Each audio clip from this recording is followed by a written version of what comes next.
За сайн байцгаана уу сонсогчдоо, та бүхэнд энэ өдрийн мэндийг хүргье.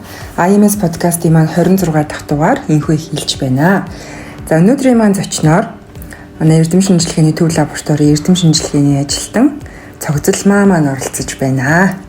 За тэгээд өөрийнхөө талаар танилцуулаад хоёлаа ярианд оръё тий. Сайн байцгаана уу? Анагаах ухааны хүрээлэнгийн эрдэм шинжилгээний төв лабораторийн эрдэм шинжилгээний ажилтан цогцолмаа байна. За анх 2023 онд анагаахын шинжилгээ ухааны үндэсний их сургуулийн хүний хэмжээр төгсөж за одоо дотрийн резидентээр суралцж байна. За өнөөдрийн ярилцах сэдэв маань ерөнхийдөө манай оронд одоо зөнхлөн тохиолддог автоиммуны өвчин буюу тархлаа тогтолцооны тийм өвчнүүдийн тухай ярих байгаа тий. Тэгэхээр энэ яг ямар өвчнүүд байдаг вэ тий? Энэ талаараа дэлгэрэнгүй танилцуулаад өгөөч. За аутоиммуны өвчин буюу дархлаа тогтолцооны өвчин маань дархлааны механизмаар нөхцөлддөг өөрийн эд эсийг гэмтээгч уруулаар илрэх архаг өрөвсөлт өвчнийг хэлнэ. Өөрөөр хэлэх юм бол өөрийн эд эс маань өөрийнхөө эд эрхтэнлүгөө дайраад байгаа гэсэн үг ээ. За энэхүү өвчнийг үүсгэж байгаа гол шалтгаан бол одоогоор тодорхойгүй байдаг боловч за эрдэмтэд болон судалгаануудад хэд хэдэн хүчин зүйл нөлөөлдөг талаар тогтоосон байдаг. За үүнд нь болохоор удмын хүчин зүйл буюу удмын урддал байдал. За зарим төрлийн ям вирус буюу тэр тусмаа Эпштейн-Баррын вирус гэх мэт одоо эдгээр вирусууд маань голчлон үүсгэж байгаа талаар бол дурдсан байдаг. За дараагаар нь болохоор зарим төрлийн дааврын өөрчлөлтүүд бас нөлөөлж байгаа. Тэр тусмаа эстроген дааврын өөрчлөлт маань илүү нөлөөлж байгаа талаар бол бас судалгаануудад тэмдэглэсэн байдаг. За дараагаар нь хорц уршлаас гэх юм бол тамхины нөлөө бол их байдаг. За хүйсийн хувьд энэхүү өвчнөр аль хүйсийн хүмүүс илүү өвчлөж байгаа гэвэл эмэгтэй хүмүүст илүү зөнхлөн тохиолддог талаар судалгаануудад тэмдэглэсэн байдаг. За бидний одоо зөнхлөн тохиолдож байгаа автоиммуны өвчнүүдээс дурдах юм бол ревматологийн талаас гэх юм бол одоо бидний мэдэх ревматоид артрит байна. За дотоод шүүрлийн талаас гэх юм бол нэгдүгээр хэлбэрийн чихрийн шижин, за хашимотогийн тироидит, за Грейси өвчин буюу тархмал хордлогот багах зэрэг байдлыг өгдөг. За хоол боловсруулах эрхтний талаас гэх юм бол за целиакийн өвчин, бидний мэдэх нэг глютен агуулсан хүнс хэрэглэхээр ингээд хийгээр дүүрэх ч юм уу одоо зөөр илрээд байдаг өвчин байж болно. За шархлаад колит буюу одоо шархлаад бүдүүн гидсний өрөвсөл зэрэг өвчнүүд орж өгдөг. За судлалын талаас гэх юм бол цус задрлын цус багталт маань ордог. За мэдрэл судлалын талаас гэх юм бол мультипл склероз тархмал хатуурал өвчин маань орж өгдөг. За арь судлалын талаас гэх юм бол чунан өрөөс гэх мэт өвчнүүд маань орж өгдөг байгаа. Яг чонын өрөөс энэ гэхээр хамгийн их монголчууд бас тохиолддог байх тий. Тийм байх тий. За тэгвэл эдгээр өвчнүүдийг ерөнхийдөө яаж одоо анх мэдэж илрүүлэх онцлог вэ? Энэхүү өвчин маань өөрөө ямар эрхтэн системийн гаралтай гэдгээс хамаарат зовоорын үед өөр байдаг боловч ерөнхий гол илэрдэг шинж тэмдгээс нь гэх юм бол ядарч султан, за 38 хим хүртэл буюу халуурах, за булчин сулрах, булчин янгинаж өвдөх, эсвэл зарим тохиолдолд арь саасан дээр тууралт гарах мэт одоо ерөнхий шинжүүд бол илэрч өгдөг. За 2015 онд Америкийн нэгдсэн улсад хийгдсэн судалгаагаар аутоиммуны өвчтэй хүмүүсийн одоо 95 орчим хувьд нь 95-аас 98 орчим хувьд нь ядарч сулдах шинж тэмдэг илэрч байгаа талаар бол тэмдэглэсэн байдаг. За ядарч сүлдэж байна гэх юм бол яаж яг тэрийг яг онцлуулна гэсэн үг. За энэ бол гол ерөнхий шинжүүд болчих. Үүнээс гадна яг ямар эрхтэн тогтолцоо хамаарч байгаа гэдгээс жишээлбэл одоо хоол боловсруулах эрхтэн тогтолцооны талаас шархлаад колит гэх юм бол одоо байнга ингээд суулгаастай эсвэл суулгахтай ингээд цусны тусалтай ч юм уу те цустай баажийн эсвэл хөвлийн доод хэсгээр өвдөх ч юм уу тийм зөвөрд илрэнгээ за давхар ингээд ядарч сулдаад байгаа халуураад байгаа гэх юм бол бас энэ маань өөр аутоиммуны өвчин байж магадгүй гэж үзээ. Тэг хоол боловсруулах эмчтээс үзүүлэх гэх мэт одоо яг ямар эрхтэн тогтолцооны аутоиммуны өвчин бай гэдгээс хамаарат ерөнхийдөө одоо бусад зөвөрүүд маань өөрөөр байна гэсэн үг. За тэгвэл одоо энэ дэлхийн нийтэд хийгдсэн тийм сонирхолтой судалгаа тэгээд тархалтынхаа тухай ямар одоо Нэгтэй тийм л тархалтай тийм л.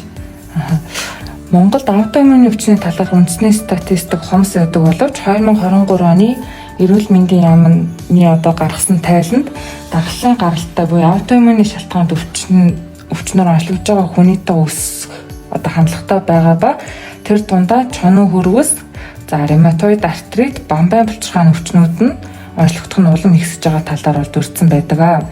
За 2023 онд Англи улсын эрдэмтдийн хийсэн 2000-аас 2019 он хүртэлх одоо аутоиммуны онцлогдсон хүмүүсийн мэдээллийг цуглуулж хийсэн судалгаанд бол энэхүү одоо судалгаа нийт 22 сая хүн хамруулсан байдаг ба үүний 978,872 хүнд нь аутоиммуны өвч онцлогдсон байдаг.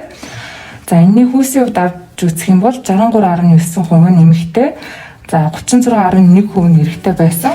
За энэ онцлогдсон өвчин дундаас целиак болон шогрээний хамшинж буюу одоо хуурай шиг хамшинж, Грейси өвчин зэрэг нь тархалтын хувьд нэмэгдэж илүү их онцлогдож байгаа талаар бол судалгаанд дурдсан байдаг.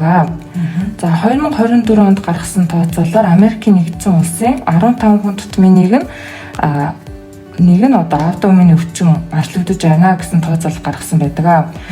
Энэ бол одоо Америкийн нэгдсэн улсад одоо гаргасан тооцоол болов байгаа ба манай Монгол улсад бол одоогоор ийм тооцоол одоогоор бол гаргаагүй байдаг байгаа.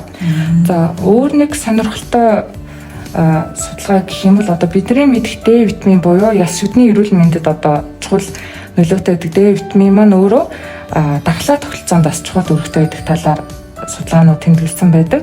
За энэхүү Д витамин маань төрөлхийн болон улдмал дархлааны хариу урвалыг дэмждэг ба одоо дархлааны эсүүдийг идэвхжүүлж зохицуулдаг гол үүрэг гүйцэтгэх талаар судалсан байдаг.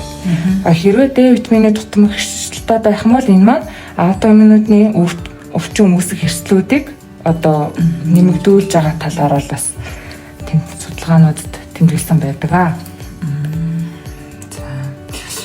Одоо тэгэхээр яг манай Монгол улсад ялангуяа манай хүрээлэнд тийм анагаах ухааны хүрээлэнд хийгдсэн судалгаа байгаа юм.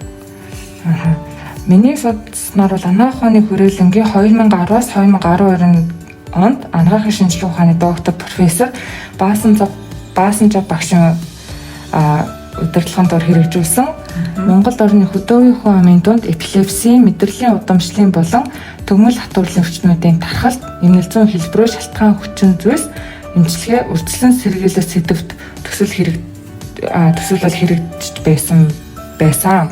За өөр ямар нэгэн судалгаа бол одоогоор хийгдээгүй байгаа. Цаашд бол одоо Монгол улсад зангилан тохиолдож байгаа аутоиммуны өвчний тархалт, эмнэлзүүтэй яаж холбогдож байгаа талаар судалгаа хийвэл бас сонирхолтой байх болов гэж бодож байна. За тэгвэл яг энэ аутоиммун буюу дархлаа тогтолцооны өвчний үед анхаарах зүйл нь юу вэ? Тэ? Яаж одоо урьдчилан сэргийлэх хүмүүс? За энэхүү өвчин хэрэг онцлогдох юм бол тухайн одоо бид нар онцлогдсон эсвэл тухайн нарийн мэрэгчлийн хэмжээ байнгын хэмжээ хяналтанд байх хэрэгтэй. За одоо бид нар жишээлбэл одоо өвчний зовир шинж тэмдэг намдаад ирэх юм бол ингээд имээ зогсоох ч юм уу эсвэл хяналтын үзлэгтээ ирэхгүй байх жоохон тийм хандлага бол хаяа харагдах гэдэг. Хэрвээ тэгвэл одоо бидний өвчин бол цаашаа ингээд улам дамжрах гол нөхцөл бүрдүүлж байгаа тул цаашид одоо тогтмол хугацаанд нь хяналтныхаа үзлэгтээ орох. За хэрвээ эмчилгээний тун өөрт одоо эмийн эмчилгээний тун өөрт нь жоохон зовиортой эсвэл эмээ ухаа жоохон бэрхшээлтэй байх юм бол тухайн эмчээсээ зөвлөгөө авах байдлаар бол байнгын эмчийн хяналтанд бол байх хэрэгтэй байдаг. За үүнээс гадна хоолт бас өөрөө их чухал үр нөлөөтэй. За зарим өрөвсөл сэтрэх хоол хүнсээс бол холуур байх хэрэгтэй. За тэр өрөвсөл сэдэх хоол хүнс нь бол мэдээж харсан хуурсан хоол хүнс, за зарим төрлийн одоо архитаа даарс, за транстос гэх мэт одоо хүнс орж өгдөг. Тийм болохоор эдгээр одоо өрөвсөл улам нэмэгдүүлэхээр ийм хоол хүнснүүдээс бол татгалзах хэрэгтэй. За дараагаар нь гол юм гэх юм бол ихэнх одоо энэ аутоиммуны өвчнөө буюу дархлаа тогтолцооны өвчнүүдийг дархлаа дарангуулах эмчилгээнүүд их явах гэдэг. Үүнтэй холбоотойгоор бид нэр одоо дархлаа одоо дарж гинэ гэдэг чинь өөрөө халдварт өртөмтгий болох гэдэг. Тийм болохоор айл болох том төст өвчин гэх мэт одоо энэ вирус нянгийн халдвараас сайн өөрийгөө хамгаалж авах хэрэгтэй. Халдвар хамгаалалтын дэглэмээ сайн байх хэрэгтэй гэсэн. За бид нартай үнэтэй зөвлөгөө өгч тий. Өнөөдрийн маань подкастт зочноор оролцсон танд баярлалаа. Тэгээд дараагийн подкастаараа дахин уулзцгаая. Баяртай. За баярлалаа. За баярлалаа.